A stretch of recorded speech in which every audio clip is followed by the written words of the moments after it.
When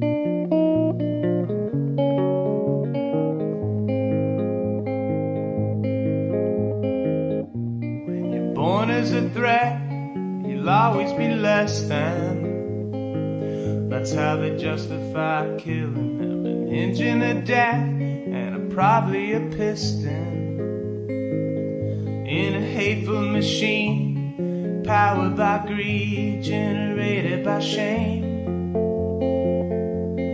1,000-watt voice can't make a noise loud enough to sustain. Jackbooted motherfuckers marching in oppression parades,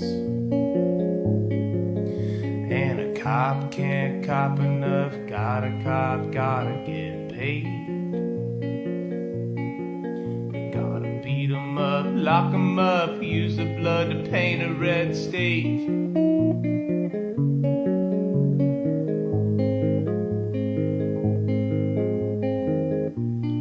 Apparently death ain't enough to keep checks and balances shifted. Keeping your distance is utterly useless inside a system totally broken, ubiquitous. You're not allowed to get winded, you can't even catch your breath. Jackbooted politicians cutting off the air at your neck, and a cop can't cop enough. Gotta cop, gotta crack heads. Gotta beat 'em up, lock 'em up, hang 'em up. Ain't enough blood to run a private business with.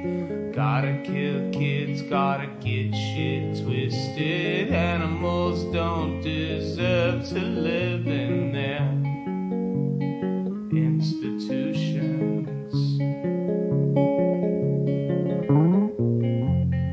Some of us pay the price, but a lot of us are sacrificed, and a lot of us are marked to die.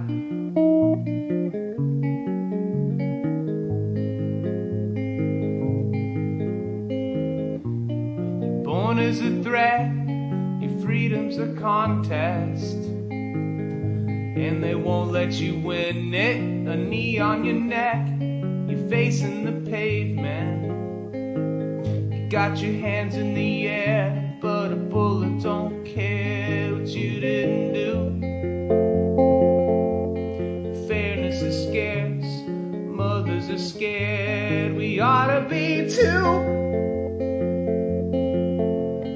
Jackbooting, stormtrooping soldiers on the avenue, and a cop can't cop enough. Gotta cop, they're a platoon of government goons. Gotta beat 'em up, lock 'em up, tie a knot and hang 'em up. Let the people gather up and do what mobs will do. I think we have to.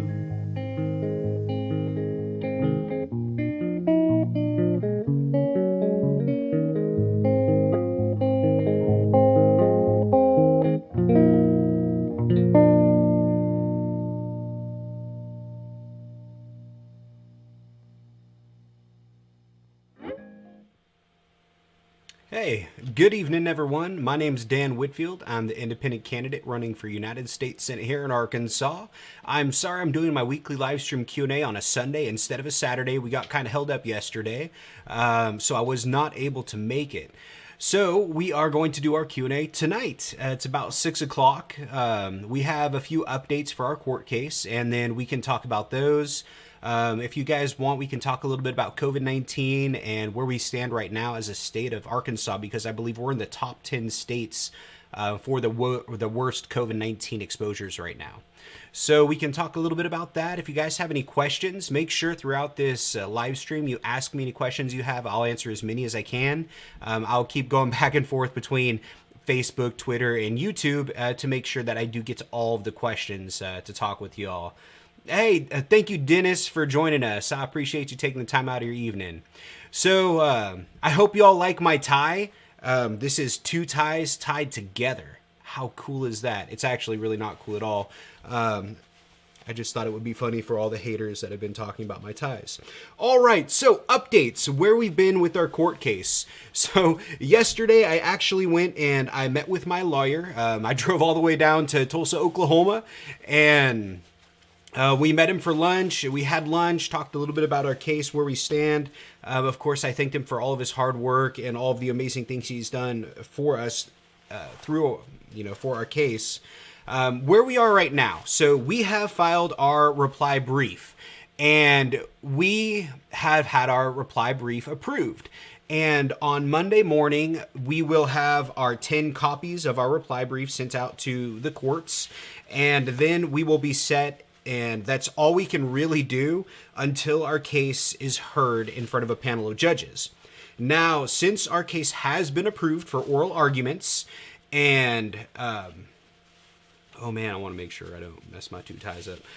But since our case has been approved for oral arguments, our reply brief has been filed, it's been approved, all that good stuff. We are at the point where we are ready for our oral arguments. Now, the September oral arguments schedule was already filled, as a few of you have already pointed out to me. More than once, more than twice, several times over the last week or two or three. But what is going on right now is there's actually three openings in the September oral arguments from cases that have been removed. So we're working on getting set into one of these slots so that we can have our oral arguments heard in September rather than October. That way we can have our oral arguments done before early voting starts. So absentee ballots will be, they're already printed. They'll be mailed out September 18th, and oral arguments will probably be, if we can get into one of these three slots, on September 22nd is the one that we're looking for. There's also one on September 23rd. There's a few good slots that we want to get. But depending on how that goes, we're going to hope that after our case is heard and they deem that COVID-19 was in fact a severe burden to our collection process, they will grant us ballot access. Now, what's going to happen at that point is we will request that they reprint and redistribute the absentee ballots.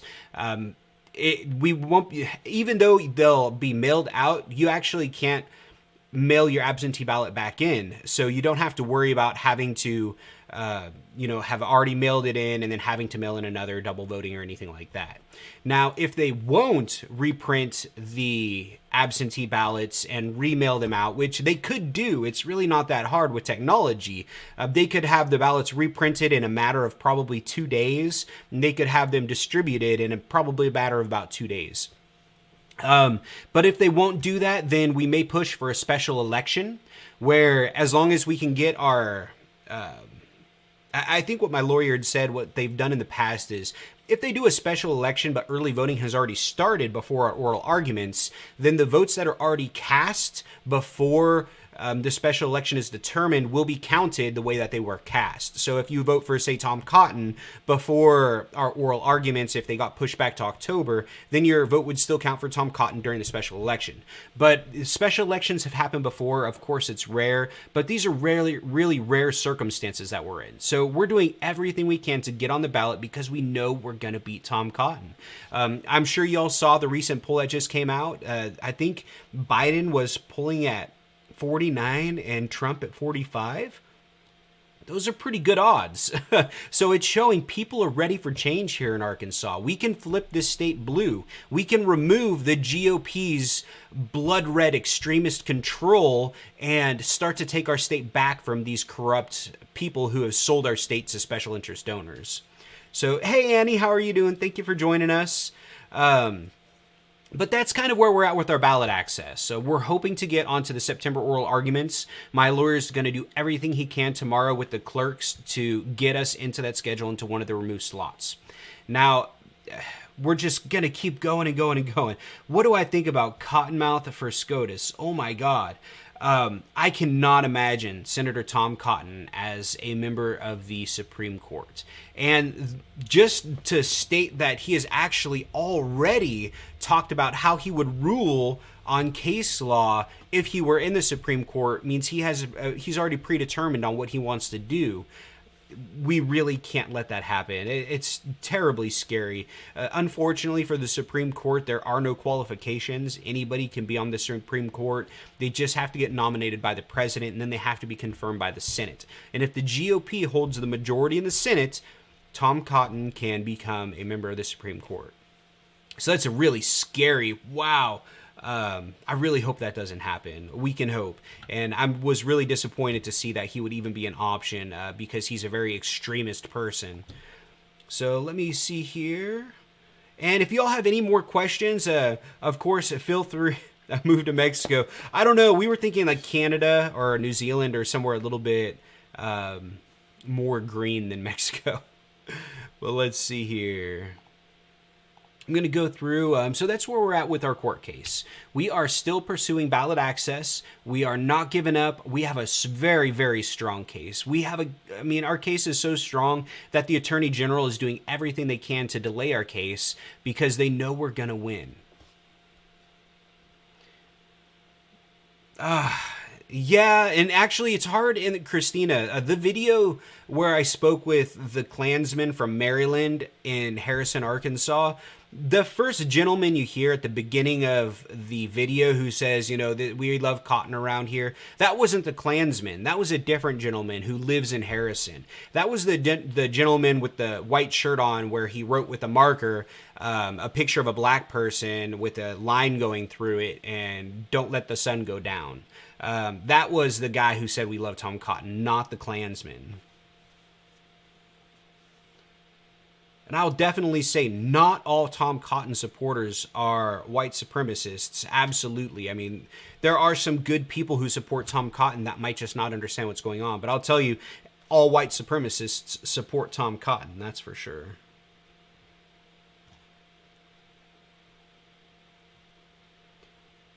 All right. Now, another question that I get often is I get a lot of questions about what are we going to do if we don't get ballot access. So what we are going to do if we don't get ballot access is I'm going to hold a Where We Go From Here call. And it will be a private meeting for my donors where we will decide, I'll put out all the options. It'll be a live stream event kind of like this, but private.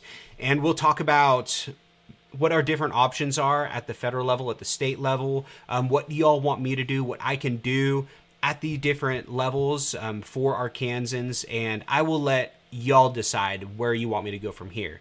Now, of course, the main goal is to defeat Tom Cotton, get ballot access, beat Tom Cotton in November.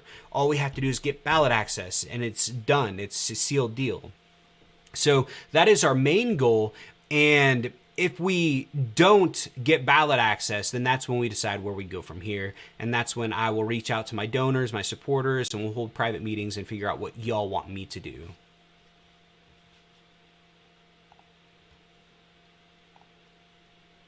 Let's see here. Getting likes on Twitter. No questions on Twitter. Hey, y'all on Twitter. Ask me some questions. I want to answer your questions. Get to know me. Ask me any questions that are personal about me. Ask me questions about policy. Ask me about something, and I will answer y'all's questions. Awesome. I'm glad you could join us, Annie. Oh, it was such a pleasure to see you again. I guess it was about a month ago now. Fortunately, I guess I was able to get out there just before it got cold. The weather's really turned this last week or so.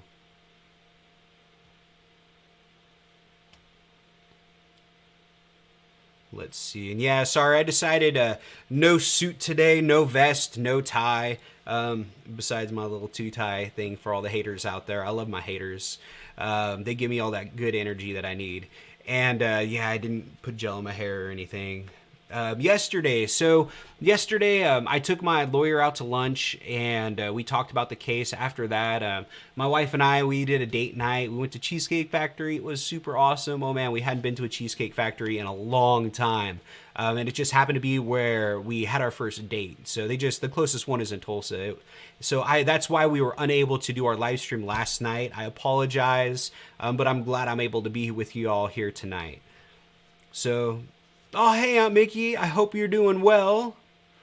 I hope you're doing good through this pandemic. Oh my gosh. I don't even know how it is over there in California right now, but I'm sure it's got to be just as crazy as Arkansas. Well, maybe you guys are smart enough to wear masks.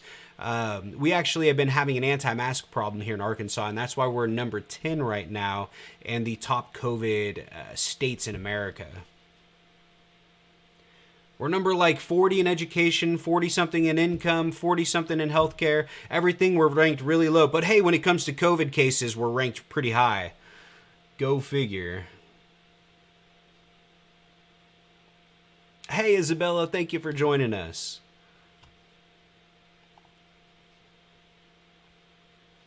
All right. So, come on, guys. Let's get some questions. Let's get some policy questions. Don't you want to know who I am and what I stand for? I'm an independent, and I'm running as an independent because I believe that our legislators should answer to their constituents and not a political party. Now, it's really hard to run for office as an independent because you don't get a lot of the advantages that a party member gets. For example, I don't get party funds. 100% of our contributions have come from individual donors. 80% of those have come from small individual donors of donations less than $200, and 20% of our donations have come from donations that were between $200 and $1,000. It looks like we've raised over $60,000 now for our campaign. We've got about $25,000 cash on hand. So we're ready to get our ballot access, to hit it hard, keep campaigning around the state, get our different commercials that we've already created on television, create some more commercials and things like that. Let's see here. Arkansas Phantom. Let's see here. Why don't you have clarity on the signature question? What is the difference between yourself and Ricky H? So why don't I have clarity on the signature question? I'm not sure exactly what your question is, so I guess I'll just make it very clear for you. As an independent running for United States Senate here in the state of Arkansas, you need 10,000 verified signatures from Arkansan registered voters from a fixed 90-day window of February the 1st through May the 1st. Then you have to turn those signature sheets in by 12 o'clock noon on May the 1st. Now, unfortunately, as an independent having to collect during that fixed time period, we were unable to collect our 10,000 signatures. We were able to get 6,514 signatures. And this was because Governor Asa Hutchinson issued orders of the state to declare a state of emergency on March 13th, which was about 40% of the time into our collection period. So we lost about 60% of our hand-to-hand collection period. And because we lost 60% of our collection period, we had sent a letter to the Governor Asa Hutchinson asking for a signature reduction, an extension deadline for our signature, an extension for the deadline to our signature collection, or to allow us to collect digital signatures. Now, unfortunately, Governor Asa Hutchinson ignored us. So next we reached out to the Secretary of State asking for relief. He also ignored us until I sent him 3 certified letters and then emailed. Well, I called, but of course his office is closed due to COVID-19, so I emailed his staff. And finally, they responded, we do not have the authority to grant any kind of relief like this. So that's when we sued for ballot access. And that's why we're in the middle of this lawsuit to get on the ballot right now. We do have precedent standing because there are other states that have increased extended the deadline for signature collection. There are states that have reduced the amount of signatures required. There are states that have allowed digital collection of signatures, and there are states that have just straight up said if you were a third party, you are on the ballot. So there are states that have done 3 of those things. So there's no reason for our state not to do the same. And we are really hoping that once we get our day in court, the 8th Circuit Judge Panel will determine that COVID-19 was in fact a severe burden on collecting signatures for ballot access and grants us ballot access. And what is the difference between me and Ricky Harrington? Well, libertarians believe in small government or minimum government, maximum liberty. They want to cut regulations for companies. They don't want people to have, say, a license to perform a surgery. They don't want any kind of government involvement in the world. They think that the government should be as small as possible. And I disagree. I think that there's a purpose for the government. Yes, we do have corruption in the government, but I don't think the way to get the corruption out of the government is to make it as small as possible so that it can't affect us in a corrupt way, but to get the corruption out of the government to allow it to do what it's supposed to do to take care of the people of the United States.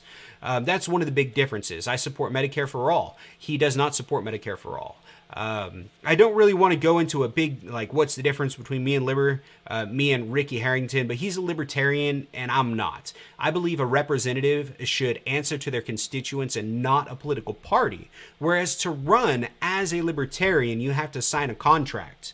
And in that contract, it says you will vote to uphold your party platform. So no matter what he says or what he wants to do, he has signed a legal contract to vote how his party wants him to vote. And I just don't think that that's what a representative should be. Let's see here. Will you consider running as a Democrat if you have to run for one of the other options? Annie, I have considered running as a Democrat. I'm not 100% sure what I'll do because the Democratic platform of Arkansas does not support some of the things that I support that I think are extremely important, such as Medicare for all, Green New Deal, federal decriminalization of cannabis, nationally expunging cannabis-related convictions, 2-year free college tuition, no cost to students, eliminating student debt. Some of these things that are on my policy platform that I think are extremely important, the Democratic Party of Arkansas does not agree with. So I'm not sure if the Democratic Party would allow me to run under their party platform while pushing those different progressive agendas. So where we're at, I appreciate the explanation. In progress, there must be a court date. So the way that it works right now is there is a calendar for September oral arguments. The Attorney General waited until after, so the September oral arguments begin September 21st until September 25th. The Attorney General's office had from July 22nd until August 21st to file their brief. They waited until 7:44 p.m. on August 21st, which was a Friday. That way their brief wasn't approved actually until August 24th. Now, the reason that they did this was because the September oral arguments are ordered 1 month or 30 days before the arguments begin. So if they would have turned in their brief, say even on August 20th, if they would have turned it in 1 day earlier during business hours, then we would have been able to get into the September oral arguments no problem. But they didn't do it on purpose. They did it for, I guess, 2 reasons. So number 1, the September oral arguments were already scheduled. And number 2, August 21st coincidentally happened to be the date that they were ordering names on the ballot and drawing names from a ballot order.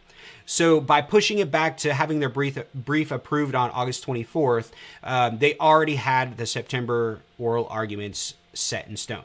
Now, fortunately, it's crazy how everything kind of just seems to start working in our favor, but fortunately for us, we've already had 3 cases drop out and removed from the September oral arguments, so we are working on getting into one of those 3 removed slots. That way we can have our oral arguments before early voting starts. So the Attorney General, they've been doing everything they can to make sure that we don't have ballot access before early voting starts, but we're going to do everything we can to make sure that Arkansans do have a choice in November.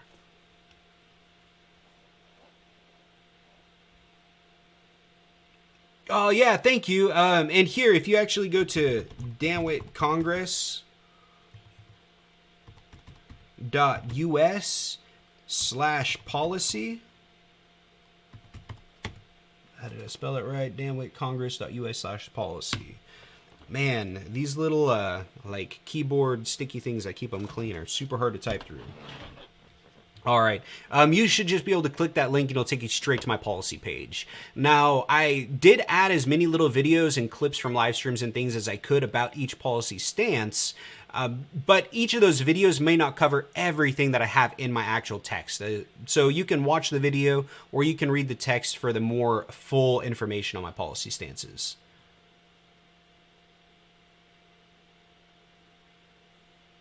Let's see. Christina, I believe as long as we're paying taxes, our tax money should go to things that benefit us, like healthcare. Absolutely. We have to make sure that our services like education, fire, police, healthcare, those things are taken care of by taxpayers, because we need to make sure that these things are putting people above profits. We don't need schools that are turning a fat profit in order to get a student an education. We don't need firefighters that are trying to turn a profit in order to put a burning building out. We don't need police officers that are trying to turn a profit to protect citizens and keep us safe, which is why we don't need revenue officers or, people just writing tickets all day. It's something I don't think law enforcement should be doing. But on that same note, we also need to make sure that our healthcare system is not putting profits above people, because then people die because they can't afford their medications, while a handful of pharmaceutical corporations are profiting billions of dollars off the medications that they are selling.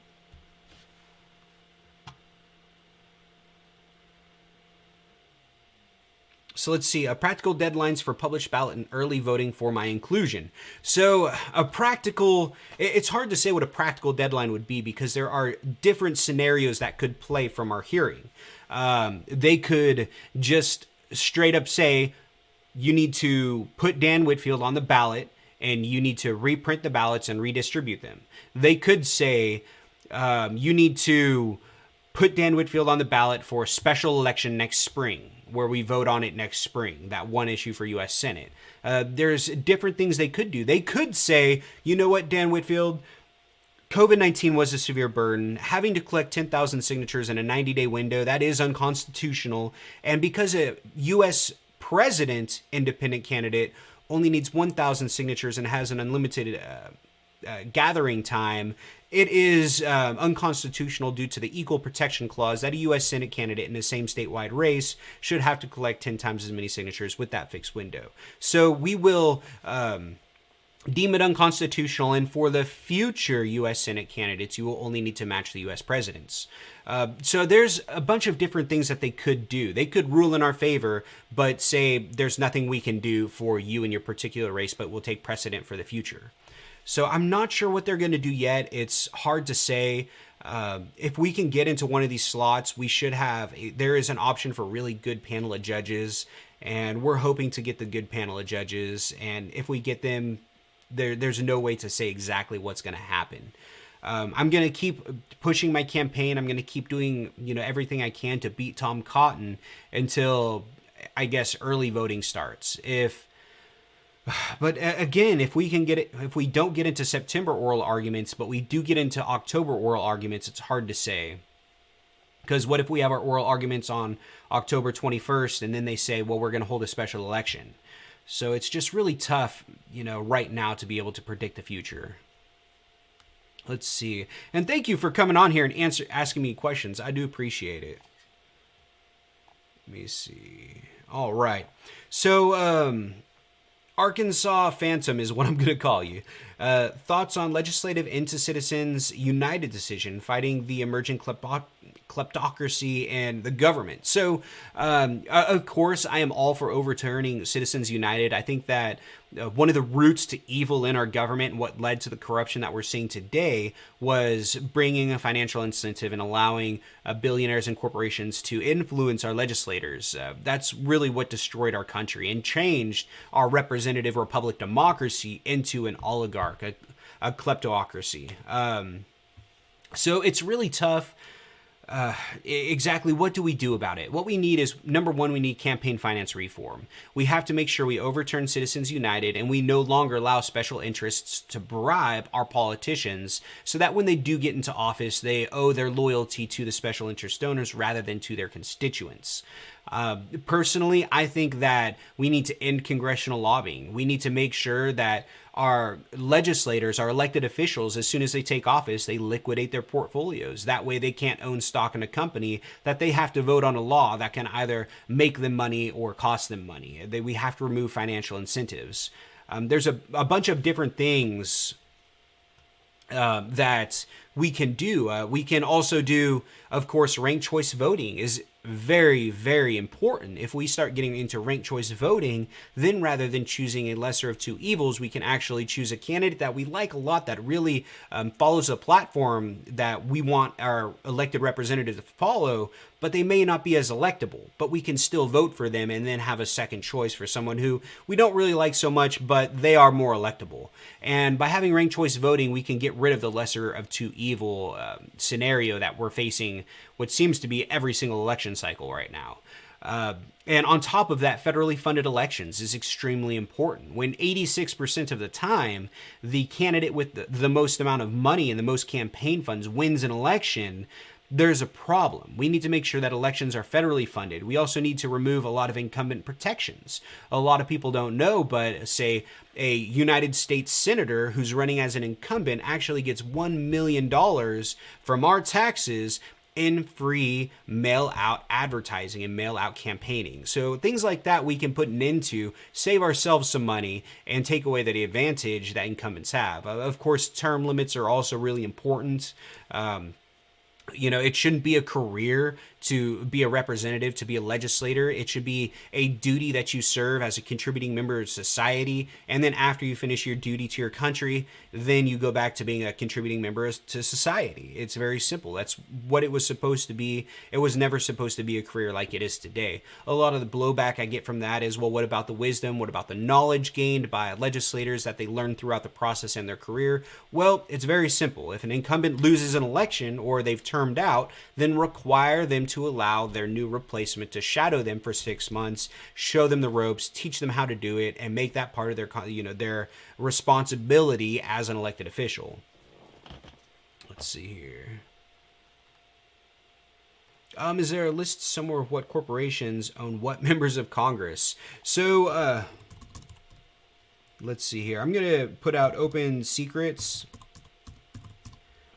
So opensecrets.org, that's a really good website. You can actually type in any legislator's name and it will show you where all of their money has come from. It'll break it down into individual contributions, corporate lobbyists, and things like that. But unfortunately, it's time consuming. When you first start playing around, I spent several hours in there looking at people's filings. But you got to just enter in a politician. So the best way to do it is to find out who is actually representing you in your district, in your city council, in your state for statewide and things like that. And then you can actually enter their name in and look at where their money's coming from. Once you start to see where their money's coming from, then you can decide if you're happy with where their money's coming from. The next thing that I would suggest doing is go to votesmart.org. Did I put that in there? All right. So votesmart.org, you enter in that same politician's name, and it will show you how they voted throughout their career. So then you can actually go into opensecrets.org and you can be like, oh, look at this. This politician is taking money from so-and-so energy company, so-and-so energy company, so-and-so energy company. And then you look at legislation. Oh, look, there's a piece of legislation brought forward that said, well, right now, this is a fact, just so y'all know. If a pipeline is to be built, the permit is automatically approved. So there was a piece of legislation, a bill submitted to get rid of the automatic approval process and to require pipelines to be approved. Now, when you start to look at who was voting against that legislation, you'll see that every single person who voted against it just happened to be taking money from the companies that are putting the pipelines out. And you can start to do your own research like that. Let's see here. Federal campaign contributions except PACs can be searched on the net. Yeah, so opensecrets.org, that's a really good one. And of course, you can always just enter in a politician's name and put FEC filings or where is their money coming from. And there's a bunch of different websites that make it easy for you to see that stuff. Christina, your thoughts on Second Amendment and Arkansas gun laws? All right, well, I am pro Second Amendment. I do believe in our constitutional right to carry arms. I do also believe that we have to have certain responsibilities. We need to make sure that we are not selling firearms to the wrong people. So we have to have background checks on all firearm sales, not just on the FFLs. We need to make sure if I go on to armslist.com and I sell a firearm to someone and meet them in the Walmart parking lot, I hand them a firearm, they hand me some cash. It should be my responsibility to perform a background check on that person. Now, at the same time, we need to make sure that these background checks are not severely burdensome. We need to make sure that it is not like a $30 processing fee or something like that. It should just be like $2.50. No different than paying your electric bill over the phone. Something like that. But we do have to make sure that we're not selling firearms to the wrong people. There are other things we can do as well. When law enforcement confiscates firearms, those firearms should be destroyed. We should not allow confiscated firearms to find their way back onto the street. We've got to stop that from happening.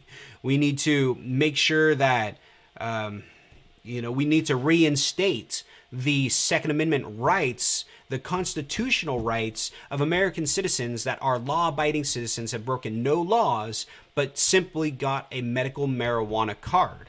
We need to make sure that our marijuana card holders are having their Second Amendment rights restored as long as they're law-abiding citizens and can legally own a firearm.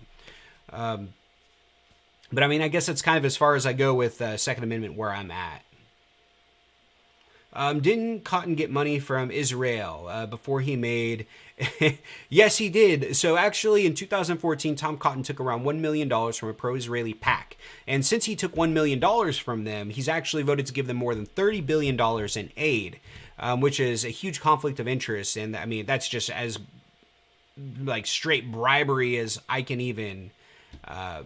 that's bribery. I don't understand why people aren't doing something about it. Let me see here. Oh, there we go. Yeah, thank you for all these great questions, though. I love answering all your all's questions. Let's see, Trump 2020. Trump is awesome, from Debbie on Twitter. Trump has done a couple good things, but I'm not going to vote for him. I do like how he has tried to put a little more emphasis on focusing on thorium fuel for nuclear reactors and clean nuclear energy. Of course, the only reason he did that was because he took $1 million campaign donation from a thorium company. But that is a good thing that we should be focusing on. Another good thing he did was he allowed veterans to seek more medical care from private facilities rather than just from the VA, which was a really good thing. But I don't know. I don't think I could ever vote for someone like Donald Trump. I didn't before, and I definitely won't in the future.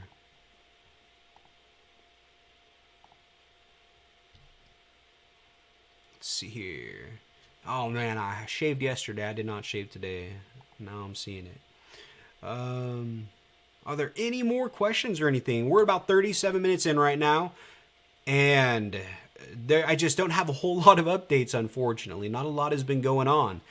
I found out that we got our reply brief filed. Our reply brief was approved. We are working on getting our 10 copies sent into the courts. They should be there Monday.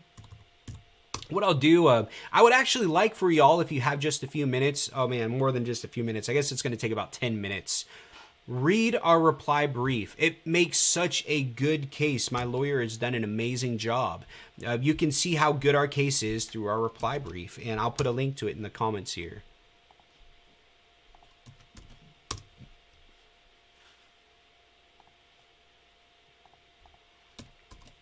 All right, so I put my reply brief in Twitter, Facebook, and YouTube. Make sure y'all check that out later when you get some time. Training requirements for gun privileges for police officers versus armed rent-a-cops. Oh my gosh. Well, when you start to get into training requirements to have a firearm, then people start to say, well, that's infringing on my constitutional rights to own a gun. I should be able to own a gun no matter what, whether or not I know how to use it properly. Personally, I mean, I went and I did my concealed training course. I think it was like 5 hours long or 8 hours long. And then I did my enhanced concealed training course, which was either 5 or 8 hours long. One's one, one's the other. I went through the process. Most of the reason that you do that is you learn about where you can carry a firearm. You also have a training portion where you can show that you're at least somewhat accurate with your firearm. I hit a 50 out of 50 on my enhanced training. Yeah. And then you also learn about when you can use it and when you cannot use it, what the laws are, what states you can carry, and if you have a concealed carry in Arkansas, can you carry in Oklahoma, and things like that. I think it's really good to have training and to know about your firearm before you start carrying it around town. But it's just really tough because then people start to say it's infringing on their constitutional rights. I was watching a video earlier of what was supposed to be a protest in East End, Arkansas today, where some gentlemen, they weren't gentlemen, I don't know what to call them in like a non-derogatory way. These men decided to take very aggressive stances against unarmed people with their hands on their firearms, threatening to shoot at them. So it's just really tough. Those men right there shouldn't have firearms, and they're lucky they're not in prison right now. But it's just really hard when you start to talk about guns because we have to have some kind of control. We have to have some kind of way to stop these mass shootings. We have to have some kind of way to make sure that the wrong people don't have firearms in their possession. But as soon as you start to make laws that take firearms out of people's possession, the only people that are going to follow these laws are going to be the law-abiding citizens who probably should have the firearms in the first place. It's a really, really hard topic to talk about because there's no right answer, and no one knows that. The answer to the $1 million question: how do you keep the guns out of the hands of the wrong people? How do you feel about our police officers being required to have some type of background in socialization in order to deal with the community in regards to ongoing issues that we are dealing with in our communities? I think it's wonderful. I think we definitely need to have more social workers in law enforcement. We need to make sure that we are sending social workers to calls where they could be more beneficial, like mental health issues and things like that, rather than sending law enforcement. I think it's a very good idea. I think social work is very important, and I think that we also need to have our law enforcement needs to have a higher education. We need to make sure that our law enforcement officers are being trained in the law. Our law enforcement officers should understand the law that they are supposed to uphold. They should be leading by example. They should be the moral exemplaries of our society. We need to make sure that our law enforcement is using minimum force necessary. And when they show up to a situation, they assess it, and then the next thing they should be doing immediately is trying to de-escalate the situation. They should not be escalating situations. So we need de-escalation training. We need minimum force necessary. We need a bunch of different things for law enforcement reform. And on top of that, we need higher police salaries, because when you start to require degrees, the average salary for a law enforcement officer in Arkansas is about $36,000 a year.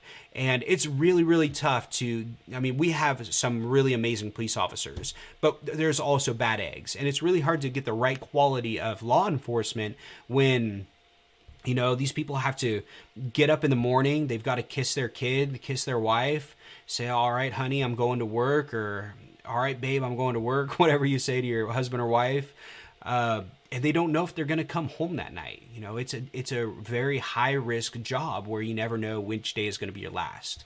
So we do need to make sure that we are compensating them in response for that. We need to make sure law enforcement are paid better than what they're being paid now. That way we can get the quality of law enforcement that we would all expect from our law enforcement officers.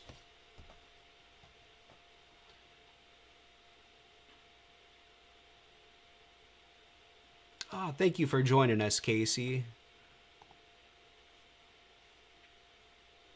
Let's see here. Just trying to look at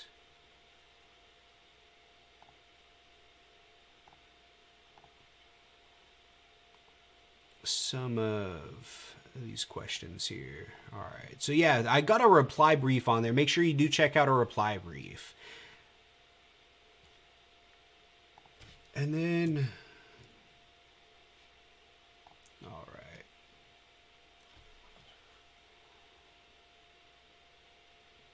Oh, you impressed me more than my subject in 68, Senator Scoop Jackson. Thank you for... Oh, absolutely. I love doing these Q&As. It's actually funny. You can ask anyone who's interviewed me. I don't take questions in advance. Someone tried to send me questions in advance one time, and they got lost in translation, and they forgot to send them. I'm like, don't worry about it. I do everything on the fly.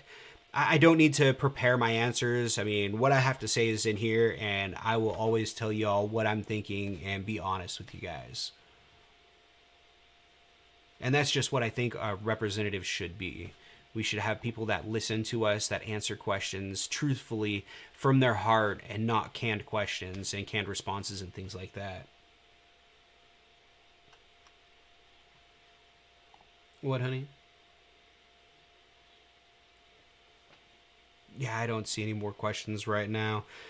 We've got about 5 people on Twitter and 13, 15 on Facebook. But yeah, so if you guys have any questions, now's the time to ask. We're at about 6:44. If I don't have many more questions coming in, we're going to start getting ready on dinner here soon. And then I've got more stuff to do. We just finished my accounting homework. So that's all done. At least I don't have to worry about that. Let's see. Hey, Damon. Oh, man. By the way, you missed it, Damon. You left Harrison just a little bit too early a couple weeks ago.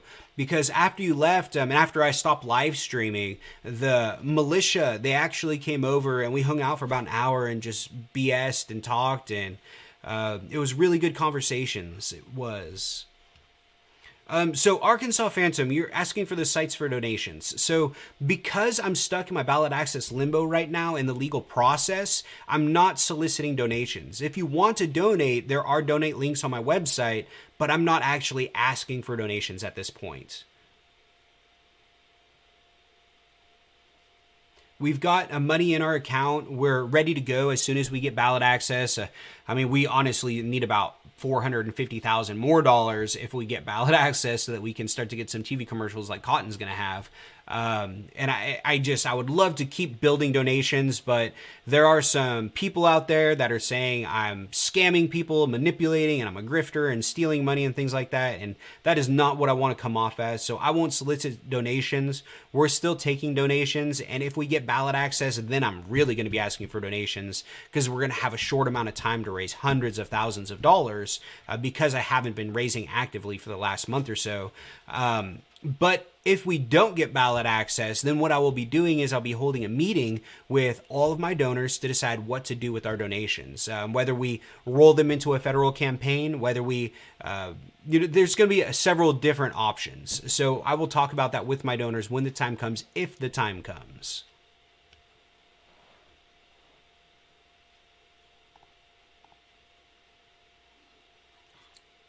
Let's see. What, honey?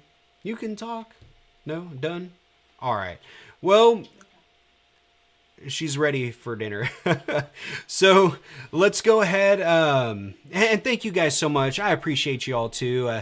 Every time the corrupt GOP operatives that are pushing our case back and that are trying to push our campaign down to help Tom Cotton win, every time they push us down, y'all lift me up. Every time the haters try to do anything that, pushes me down, you guys lift me up. And I really appreciate you all sticking with me, helping lift me up, and giving, our Kansans a future, because we're just getting started now. I never wanted to be a politician. I'm a regular working class guy. I've worked 2 jobs for years before I took leave to do my campaign from one of my jobs, and I still work at JB Hunt, but I have been on leave from Domino's since January. I'm going to have to start delivering pizzas here soon again. I kind of miss it. I miss being able to listen to music and lectures and audiobooks. Anyways, but I'm a regular guy. I never wanted to be a politician. And from what I've experienced with this campaign, what I've seen firsthand from our corrupt administrators, from all the way from the governor to lieutenant governor to secretary of state, attorney general, our state representatives, get how crazy this is. So I mentioned this a little bit in a tweet, but I'm going to talk about this, okay? So we have a state legislator. Oh, what is his name? I want to pull it up to make sure that I get the correct name on this, because this is really important stuff, and I don't understand why no one is investigating this. All right, so we go to Facebook, click on here. I haven't made that many posts on Facebook lately. Where are you at? Vested. Jason Rappert. Oh, Jason Rappert.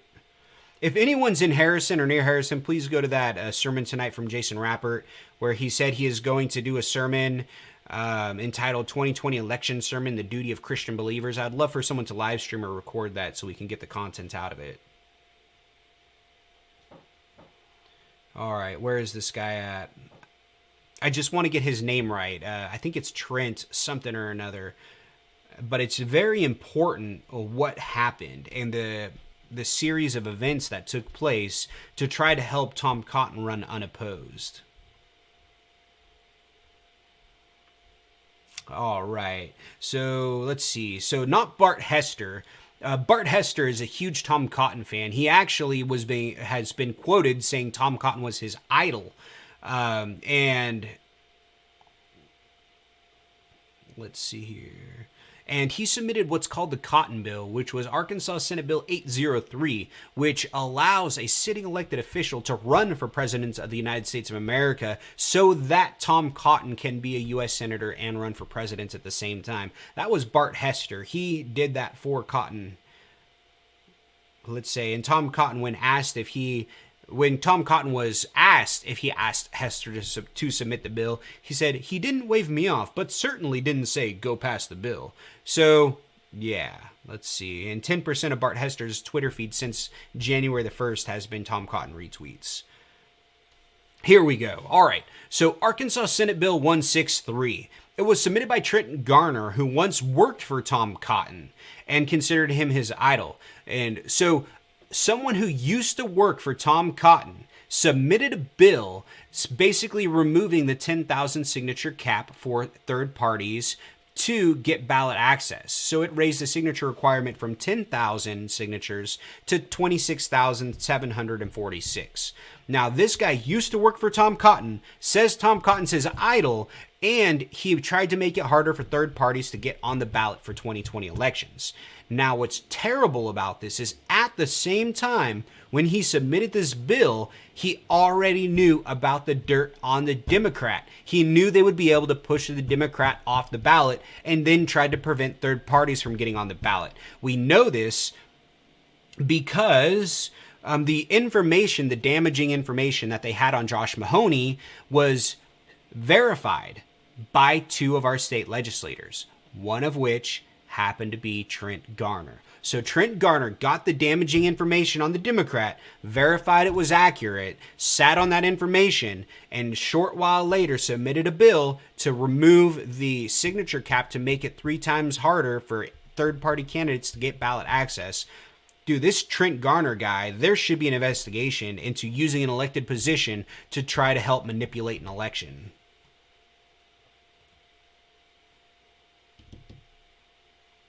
Let's see here.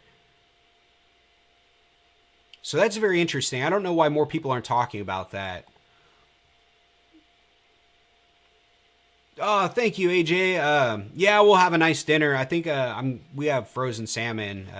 Comes in packages from Sam's Club. I'm going to throw some in the air fryer, make it nice and crispy, and have a salad.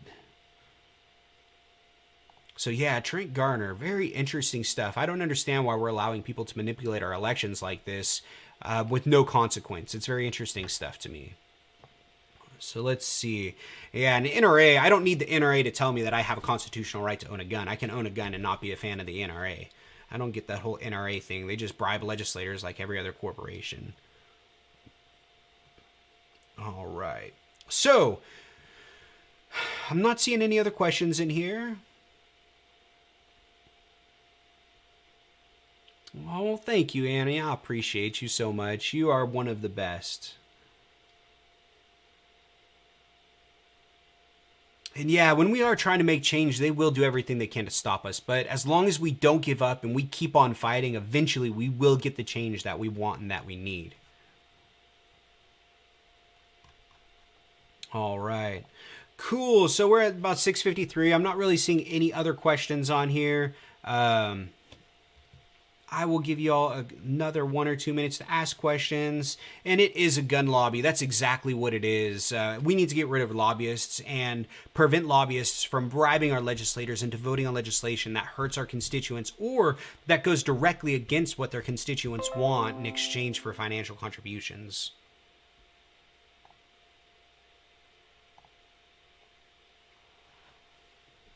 Cool, I've got people hopping into Twitter now. How are y'all doing? Thank you for joining us. We are simultaneously live streaming on Facebook, Twitter, and YouTube right now.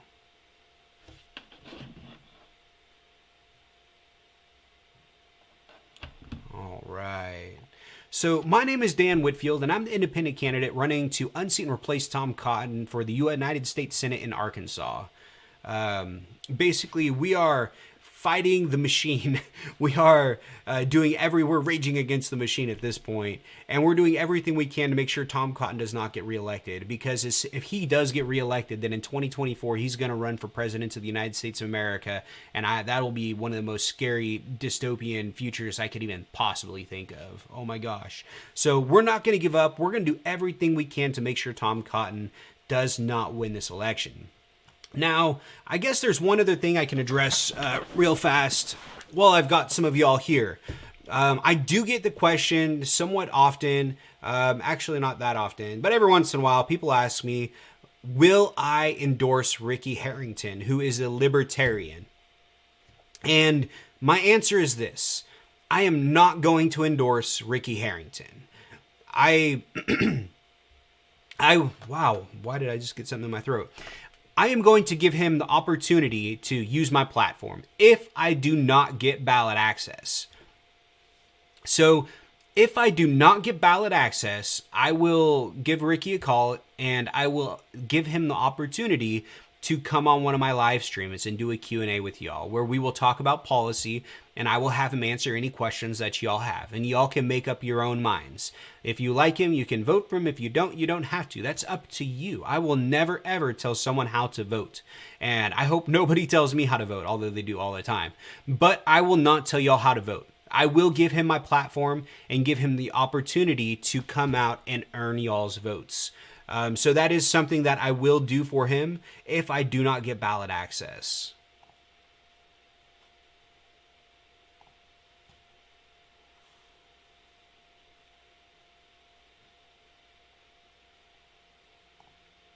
All right. Cool beans. Well, thank you all so much for joining me. I usually don't do these on Sunday nights. Normally, my weekly live stream Q&A and update is 6 p.m. Central on Saturday night. I just happen to be out of state. Well, I can even say out of town, out of state last night, so I was unable to do that. So that's why I did it tonight on Sunday evening. I will do my next live stream Q&A and update on Saturday, this upcoming Saturday at... Oh, yeah, I have a couple people in El Dorado putting up signs. They are the best. Oh, man. My next Q&A update is going to be on September the 19th, which should be hopefully 2 or 3 days before we start our oral arguments. I should be able to give you all a little bit more of what's going on with our case by then, because it's crazy how much it can change every single day now. So I hope to see you all on September 19th for my next weekly live stream Q&A and update. Ask me any questions y'all have. They can be about me, what my favorite food is, what my favorite color is, how I feel about policy, how I feel about politicians. Anything you want, I'll answer all questions. Now, of course, I do answer my phone. I answer emails, text messages, social media messages, and things like that as well. So if you have a question, never hesitate to reach out. Just give me a call, shoot me a message, and I'll answer any questions you guys have. But I appreciate you guys. If you've noticed, the start of my live streams, I've been opening up with this song, Jackboot, and it's just a really good song. It really hits home to me on where we are with our political situation nowadays. Unfortunately, the author of the song has given me permission to play it. So what I'm going to do as I finish up my live stream update and Q&A, I've given out all my bumper stickers and the signs. Oh my gosh, I need to give you some more then, Allison. I guess I can mention that real quick, actually. So I think I'm down to like 6 shirts left. And I've got, I think, 6 yard signs left, and I've got 4 hats. I think 5 car magnets, so I'm running out of stuff. So if y'all want any campaign swag, buy it now while you can. It's just danwhitcongress.us/shop, or go to replacetomcotton.com, click the shop button, and you can get what you need there. We are not going to buy any more stuff at this time, but as soon as we win our case and we get ballot access, I'm going to buy, a couple thousand more signs and buy more stuff to help give out to y'all and get our name spread. So let's see. But thank you so much, Allison. Oh, no problem. I do my weekly live stream update. You can, catch me any Saturday. And then, of course, it'll be here. You can watch it later, stream, scroll through it and catch the highlights and things like that. But all right. I'm just checking one more time through Twitter. Questions or anything? Facebook, nothing on there. Awesome.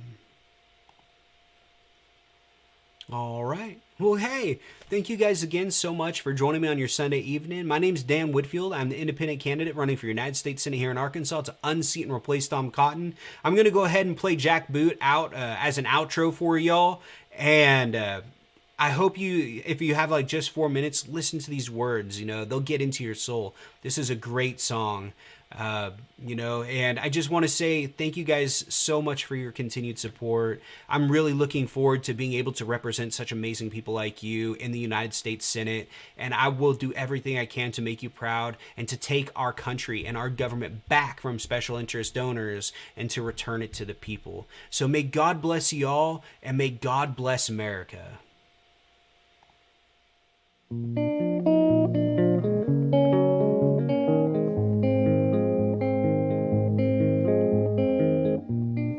Born as a threat, you'll always be less than. That's how they justify killing them. An engine of death and probably a piston in a hateful machine, powered by greed, generated by shame. 1,000-watt voice can't make a noise loud enough to sustain. Jackbooted motherfuckers marching in oppression parades, and a cop can't cop enough. Got a cop, gotta get paid. Gotta beat 'em up, lock 'em up, use the blood to paint a red state.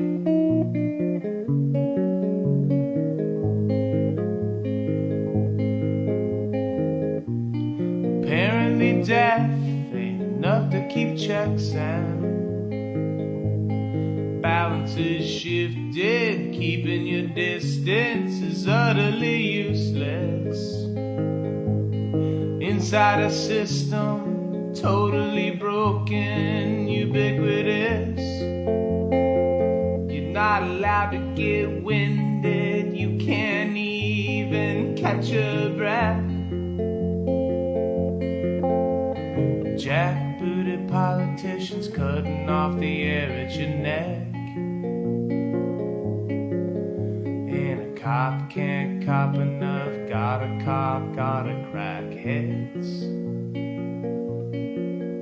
Gotta beat 'em up, lock 'em up, hang 'em up. Ain't enough blood to run a private business with.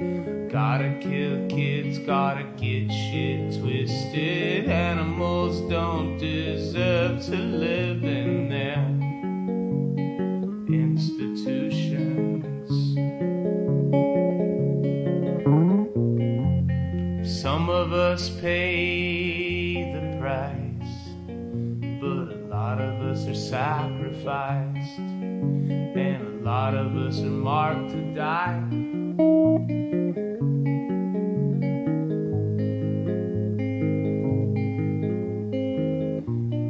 Born as a threat, your freedom's a contest, and they won't let you win it. A knee on your neck, you're facing the pavement. You got your hands in the air, but a bullet don't care what you didn't do. Fairness is scarce, mothers are scared. We ought to be too. Jackbooting storm